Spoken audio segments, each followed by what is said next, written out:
Picture this. Tibet, 1904. A young man is dragged before the chief lama of the monastery, hands bound, face bloodied from the journey through mountain passes where the wind cuts like a blade. He has been caught. Not stealing, not killing, but reading a forbidden book. A Bible. The lamas demand he renounce it. He refuses. They sentence him to be sewn alive into a wet yak skin and left in the sun to dry. As the skin shrinks, it will crush every bone in his body. He will die in agony over 3 days. He does not beg. He does not weep. He simply closes his eyes and begins to pray. His name was Tara Nath Chand, and what happened next would make him the most dangerous man the Tibetan Buddhist establishment had ever encountered. A man who walked barefoot through the Himalayas in winter without a coat, who reportedly raised the dead in 3 countries, who won over a Chinese warlord and a British viceroy with the same calm voice, and who died in those same mountains he loved. Alone, his body never found, at peace with an outcome that would have shattered anyone else. But before any of that, there was a boy who wanted to die. It is October 3rd, 1886, in a small village in the Punjab region of what is now India. Tara Nath Chand is born the youngest of 4 children into a wealthy Sikh family. His mother, a deeply devout woman, rises before dawn every morning to pray and read sacred texts. She takes Tara with her, always. Before he can read, he is memorizing scriptures. Before he is old enough to understand suffering, he is learning its vocabulary. Have you ever had someone shape you so completely that when they leave, you don't know who you are without them? His mother is that person for Tara. And when he is 14 years old, she dies. The grief does not come in waves. It arrives all at once, like a wall collapsing. Tara stops eating. He stops attending school. He sits for hours in the room where she used to pray, looking at her mat, her scriptures, her small clay lamp.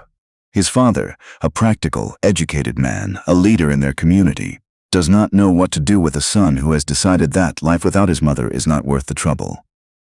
Tara's father enrolls him in a Christian mission school in a nearby town, thinking education will pull the boy out of his grief. It does the opposite. The teachers at the school open their class each morning by reading from the Bible. Tara, bitter and furious, decides this is the religion of colonizers, of foreign men who have come to strip his people of their identity. He organizes the other Sikh students to heckle the teachers. He leads protests against the morning readings. He gets copies of the Bible and burns them, one at a time, in the courtyard, while other students watch. He is 14. He has no idea what he is doing. He only knows he is angry at a God who took his mother, and the Christians happen to have a God he can be angry at out loud. Then one night, December 18th, 1904, Tara sits alone in his room and makes a decision. He is going to walk in front of the morning train. He has thought it through. The train comes at 5 a.m. He will be there. He does not go to sleep. He sits through the darkness. At some point before dawn, he decides. He cannot later explain why, to pray, not to any specific God, just into the dark. He says out loud to no one and everyone, "If there is a God, show yourself. If you don't, I am done." What happens next, Tara would spend the rest of his life trying to describe. He would say a light filled the room. He would say a figure appeared in the light, not frightening, not commanding, but unbearably gentle. He would say a voice spoke his name and asked him, "Why are you persecuting me?" And then the figure showed him his hands. He recognized the wounds. He knew who it was. He did not walk to the train that morning. The next morning, his father finds him calmly reading the Bible. His father is not calm. In a devout Sikh family of their status, a conversion to Christianity is not merely a religious decision. It is a social catastrophe. His father gives him one chance to recant. Tara refuses. He is told to leave the house. He is 14 years old, wearing thin cotton clothes in December in the Punjab, with nowhere to go. He walks, he knocks on doors. Some people feed him. Some people turn him away. A Christian pastor in a nearby town lets him sleep in a storage room and begins to educate him. Tara begins to preach, awkwardly at first, to small gatherings in village courtyards. But there is something about him that makes people stop walking. A calmness, a certainty that is not arrogance. People say later that when Tara spoke, they felt he was telling them something he had personally seen, not something he had been taught. He is given a saffron robe. He keeps his turban. He walks barefoot everywhere. He is not trying to look like a Christian missionary. He is trying to look like the Indian holy men his people already understand. the sadhus, who wander from village to village with nothing but a cloth and a devotion. He wants people to hear the message before they see the messenger, and if the messenger looks like a Western import, they will stop listening before he begins. This decision, to walk barefoot in a saffron robe instead of wearing Western clothes and shoes, will make him famous. It will also nearly kill him. By 1906, at 19, Tara has been walking the villages of the Punjab and the foothills of the Himalayas for 5 years. He is thin. He owns nothing. He eats whatever people give him or nothing at all. He prays for hours each day, not as discipline, but as conversation, the way you would talk to someone sitting in the same room. He says he is never alone, even when there is no one there. People who meet him during these years describe something they struggle to put into words, a quality of peace about him that does not feel achieved, does not feel performed. One village elder who meets him on the road simply says, "That man has been somewhere we have not been." Then he turns north, into Tibet. Now, when was the last time you walked toward something that everyone around you said would kill you?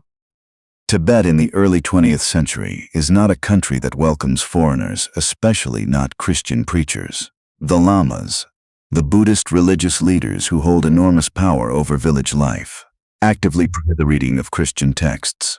Travelers who carry Bibles are searched at checkpoints. Those caught can be sentenced to mutilation or death. The mountain passes into Tibet from India are treacherous under the best conditions. In winter, they are actively lethal. Tara crosses them in his thin robe, barefoot, in temperatures that kill men in proper gear. He does not explain how he survives it. He says, simply, that he is never cold when he is meant to go somewhere. The first time he is arrested in Tibet, he is dragged before the chief lama of a monastery in the Kailash region and sentenced to be thrown into a dry well used as a prison. The well is deep. The bottom is lined with rotting bodies of previous prisoners, human bones, refuse. The stench alone can induce unconsciousness. There is no light. The iron lid is locked from above, and prisoners are left there until they die or recant. Many die within days. Tara is in the well for 3 days. On the 3rd day, the iron lid opens, a rope is lowered. He climbs out. The guards are gone. The courtyard is empty. He walks out of the monastery. He never fully explains who opened the lid. He says only that a hand took his arm in the dark and led him upward. The chief lama, when informed, does something unexpected. He does not order Tara's recapture immediately. He orders an inquiry.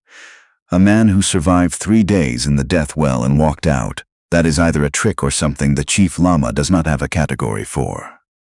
Tara is brought before him again, this time not bound. They speak for hours. The chief lama is a learned man and a skeptic, and he has questions. Tara answers them, not by arguing, not by presenting doctrinal points, by telling what he has seen, by describing the light in that room in the Punjab when he was 14. The chief lama does not convert, but he does not arrest Tara again. He lets him leave. Word spreads in the Tibetan villages that there is a man who came out of the death well. People come to see him. Back in India, between his Tibet crossings, he makes 7 in total over the following years. Tara continues to preach and pray for the sick. The accounts from this period are extraordinary and contested. A woman with a spinal deformity who had not walked in 11 years walks out of a gathering. A young boy brought to him with severe fever who had been unconscious for 2 days sits up and asks for water. A man with a growth on his neck that local physicians said would kill him in weeks. After Tara lays hands on him and prays, the growth is gone by the following morning. Tara never claims credit for any of it. He says, every single time, I did nothing. I was only present. It is not in the doing. It is in the being. That phrase. He says it over and over throughout his life. The journalists who follow him eventually notice it. The church leaders who host him in Europe and America. Because yes, his reputation crosses oceans. They notice it too. He is not teaching technique. He is teaching presence. In 1920, Tara travels to England, then to Europe, then to America. He is 33 years old. He has been walking barefoot for 19 years, through deserts and mountain passes and monsoon rains, and he steps off a ship in London wearing the same saffron robe, the same turban, the same bare feet, and London stops and stares. He is invited to speak at Cambridge University, at Oxford, at churches across England. Thousands come. They are not primarily Christians. They are curious people, skeptical people, tired people who have been told all the answers and find they fit nothing in their actual lives. He speaks quietly, he never shouts. He says things like, "I am not interested in converting you to a religion, I am telling you what I have found. You may find the same." He is asked pointed questions by skeptics in the audience, professors, journalists, atheists who have come to catch him in a contradiction, and he answers them without irritation, without defensiveness, with a kind of transparent patience that disarms people who came to argue. A philosophy professor at Oxford spends 2 hours trying to trap him theologically and ends the conversation by saying, "I do not know if what you say is true. I only know you are the most honest man I have ever spoken to." He is in America when the telegram arrives from India. His brother has written, their father, the man who put Tara out of the house at 14 for becoming a Christian, has been seriously ill. In his final weeks, his father had asked for Tara's books. He had read them. The letter says he died asking for Tara's God. Tara holds the telegram for a long time. He cries. Those who are with him say they have never seen him cry before, not in all the years they have known him. He does not explain what he is feeling, except to say later that it is the greatest miracle he has ever witnessed. Not any healing, not any empty well with a lifted lid.